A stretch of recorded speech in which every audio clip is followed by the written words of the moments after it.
In this tutorial, I'll show you how to transfer Brave Browser to a new computer.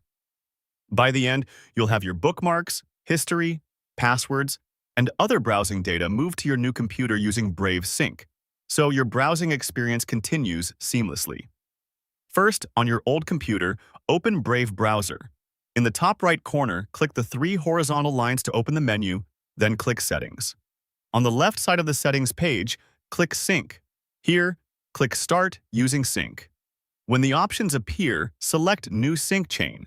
Brave will generate a sync code. This usually appears as a list of words. Click to copy the sync code.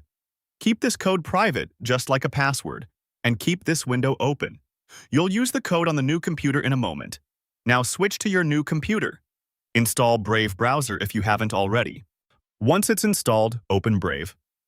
Click the menu in the top right corner, choose Settings, and then click Sync on the left. Click Start using Sync. When prompted, select I have a sync code. Paste or carefully type the sync code you copied from your old computer. Make sure the words are in the correct order with spaces exactly as shown. If you're typing it manually, take your time to avoid mistakes. Once the code is entered, continue. Next, select the data to sync. You'll see options to include items like bookmarks, history, passwords, autofill, open tabs, and more. Turn on the types of data you want to transfer to this new computer. If you only need specific items, select just those.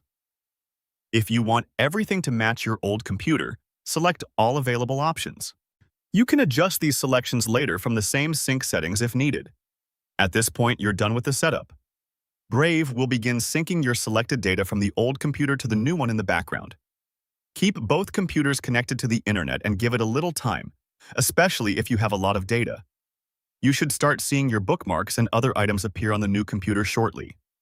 Your Brave browser transfer to the new computer is now complete and working.